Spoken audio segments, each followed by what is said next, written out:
الرجيم بسم الله الرحمن الرحيم أتم الحج والعمرة لله آمنت بالله صدق الله العلي العظيم بارگاہ رسالت امام صلی اللہ علیہ وسلم میں درود شریف پڑھیں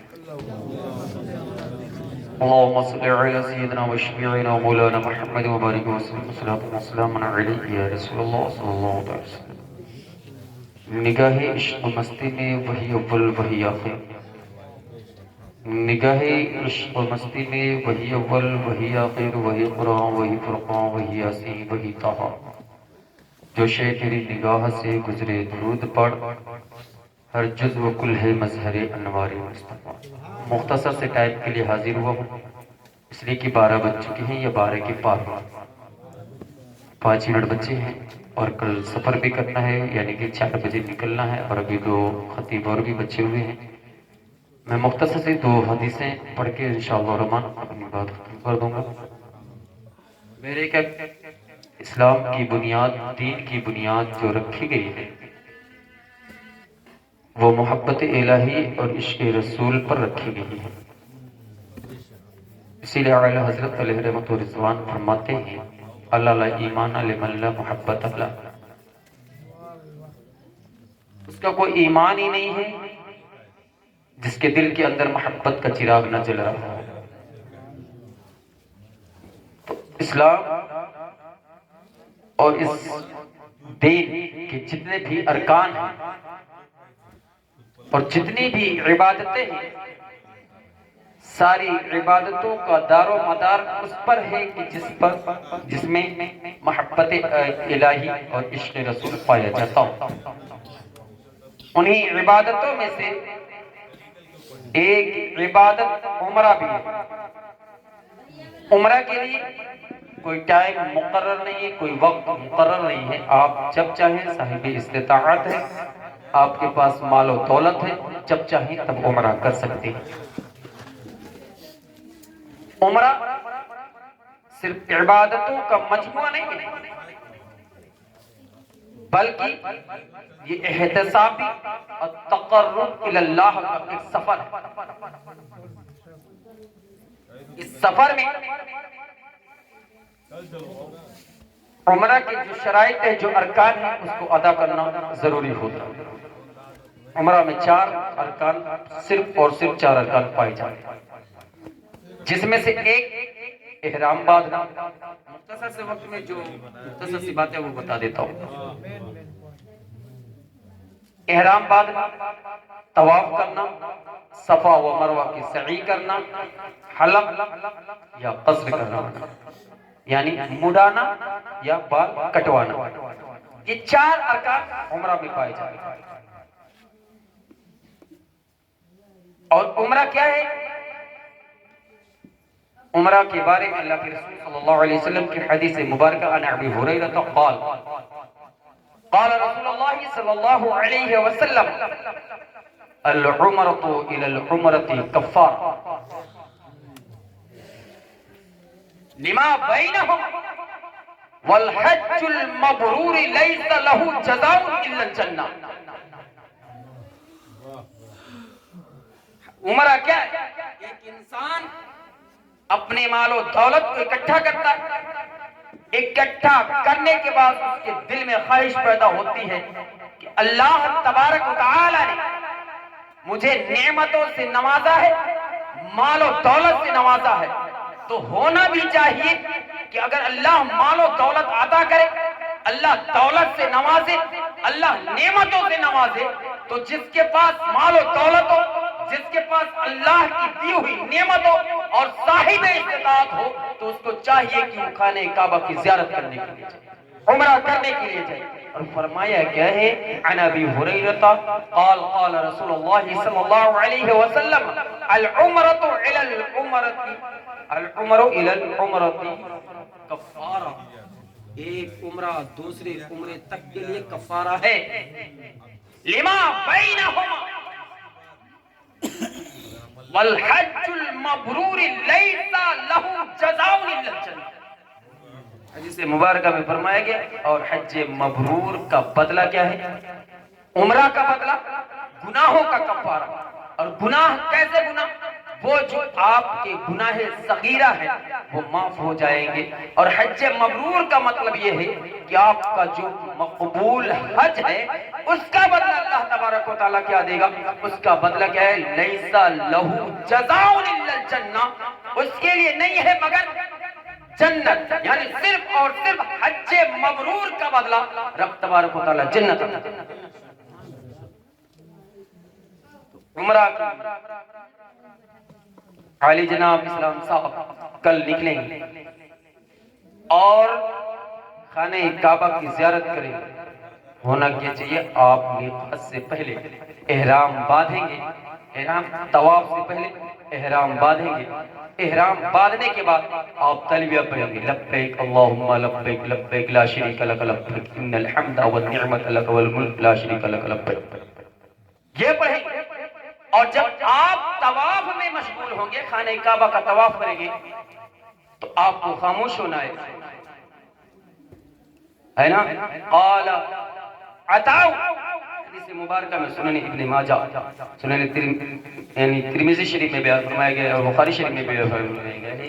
قال عطاؤ حدثني ابو ہریرہ قال قال رسول اللہ صلی اللہ علیہ وسلم انه سمع رسول اللہ صلی اللہ علیہ وسلم من طاف بالبیت سبعا، خانہ کعبہ کا طواف کرو، لا یتکلم، آپ کلام نہ کرو، الا بسبحان اللہ والحمد للہ ولا الہ الا اللہ واللہ اکبر. آپ کلام نہ کرو بلکہ خاموش رہو. خاموش رہو. اگر کہنا ہے طواف کے سمے پر چکر لگاتے وقت آپ کو کہنا ہے تو کیا کہنا ہے؟ الا بسبحان اللہ والحمد للہ ولا الہ الا اللہ واللہ اکبر. آپ کو اللہ کی تعریف کرنی ہے، اللہ کی حمد و ثنا کرنا ہے، اللہ کی کبریائی کرنی ہے، اللہ کی بڑائی بیان کرنی ہے، رب تبارک و تعالیٰ کی حمد و ثنا میں مشغول ہے. اور جب آپ الا بسبحان اللہ والحمدللہ ولا الہ الا اللہ واللہ اکبر پڑھیں گے تو رب تبارک و تعالیٰ اس کا بدلہ کیا دے گا؟ اب حدیث مبارکہ سنو. اللہ تبارک و تعالیٰ جب طواف کرتے وقت آپ یہ پڑھیں گے سبحان اللہ والحمدللہ ولا الہ الا اللہ واللہ اکبر، یہ پڑھیں گے تو اللہ کے رسول صلی اللہ علیہ وسلم ارشاد فرماتے ہیں محیت عنہ عشر سیئات، اللہ تبارک و تعالیٰ 10 برائیوں کا خاتمہ کر دے گا، 10 گناہوں کا خاتمہ کر دے گا. وَقُتِبَتْ لَهُ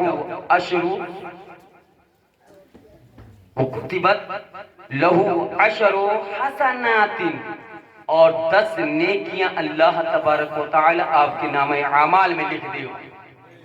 وَرَفَعَ لَهُ بِهَا عَشْرَةُ دَرَجَاتٍ، اور رب تبارک و تعالی 10 درجات کو بلند فرما دے گا.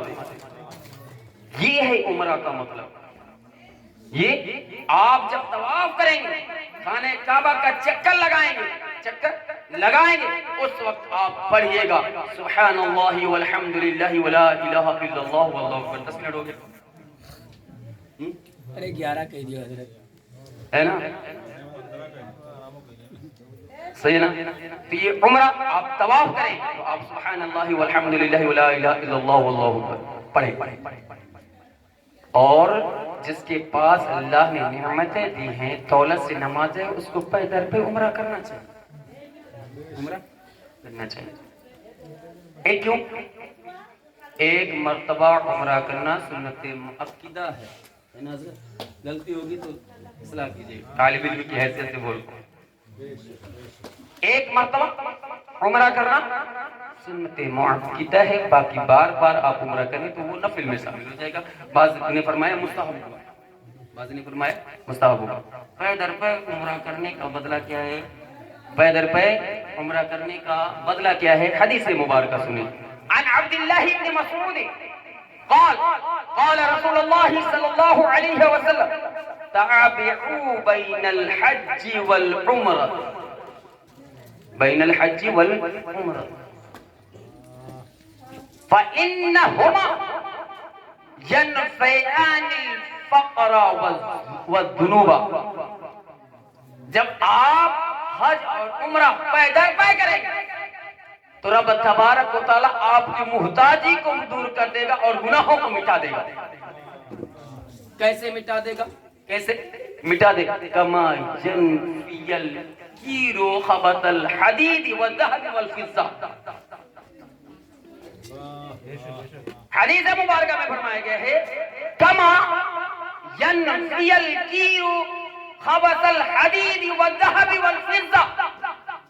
حدیث مبارکہ میں فرمایا گیا ہے جب آپ پے در پے حج یا عمرہ کر لیں گے تو رب تبارک و تعالیٰ اس کے بدلے میں کیا کرے گا؟ رب تبارک و تعالیٰ آپ کی محتاجی کو دور کر دے گا.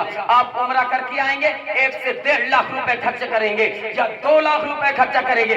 اللہ کے رسول صلی اللہ علیہ وسلم ارشاد فرماتے ہیں جب آپ عمرہ کر لیں گے آپ کے یہاں سے محتاجی دور ہو جائے گی, آپ کی غربت دور ہو جائے گی. رب تبارک و تعالیٰ برکتوں کا نزول کرے گا. رب تبارک و تعالیٰ اپنی رحمتوں کا نزول کرے گا. یہ میں اپنی طرف سے نہیں کہہ رہا ہوں, یہ اللہ کے رسول نے ارشاد فرمایا ہے کما ينفي الفقر, یعنی وہ محتاجی کو دور کر دے گا, محتاجی کو دور کر دے گا اور گناہوں کو عمرہ مٹا دے گا. کیسے؟ کما ينفي الكير خبث الحديد, ایسے دور کر دے گا جیسے آگ سونے اور چاندی اور لوہے کے میل کو دور کر دیتی ہے.